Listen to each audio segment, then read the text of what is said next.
IPL అనంతరం భారత ఆటగాళ్లు మహాసమరంలో తలపడనున్నారు. అమెరికా, వెస్టిండీస్ సంయుక్తంగా ఆతిథ్యమిస్తున్న టీ20 వరల్డ్ కప్ లక్ష్యంగా బరిలోకి దిగనున్నారు. జూన్ 2న మొదలు కానున్న ఈ మెగా టోర్నీ అదే నెల 29న ముగుస్తోంది. వన్డే ప్రపంచ కప్ త్రుటిలో చేజార్చుకున్న టీమిండియా ఈసారి కప్ను సాధించాలన్న కసితో రగిలిపోతోంది. భారత్ విశ్వ విజేతగా నిలవాలని బీసీసీఐ తీవ్రంగా కృషి చేస్తోంది. పటిష్టమైన జట్టును ఎంపిక చేయాలని సెలెక్టర్లకు కీలక సూచనలు చేసింది.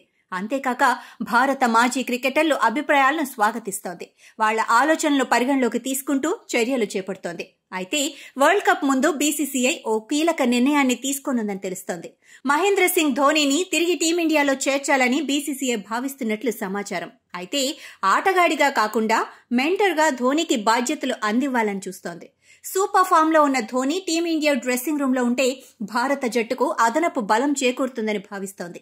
దుబాయ్ వేదికగా జరిగిన 2021 టీ20 వరల్డ్ కప్ లో టీమిండియాకు ధోనీ మెంటర్ గా బాధ్యతలు నిర్వర్తించాడు.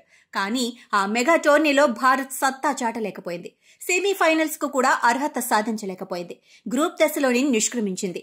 ఈ నేపథ్యంలో ధోనీ తిరిగి మెంటర్ గా బాధ్యతలు ఒప్పుకుంటాడా అనేది అసలు ప్రశ్న. మరోవైపు ధోనీ టీమిండియాతో చేర్చాలని బీసీసీఐ తీవ్రంగా ప్రయత్నించడానికి ప్రపంచ కప్ తో పాటు మరో కారణం ఉందని ప్రచారం జోరుగా సాగుతోంది. కోచ్ గా రాహుల్ ద్రవిడ్ బాధ్యతలు ముగిసిన అనంతరం ధోనీకి అప్పగించాలని చూస్తోందని తెలుస్తోంది. దానికి ధోనీ ఒప్పుకోకపోతే మెంటర్ గా జట్టుతో కొనసాగించి భవిష్యత్తులో కోచ్ బాధ్యతలు అందివ్వాలని బీసీసీఐ ప్లాన్ చేస్తోందని సమాచారం. ద్రవిడ్ అనంతరం వీవీఎస్ లక్ష్మణ్ కోచ్ గా ఎంపిక చేసి ధోనీని ఓ పదవితో జట్టుతో కొనసాగించటమే బీసీసీఐ ప్రణాళిక అని వార్తలొస్తున్నాయి.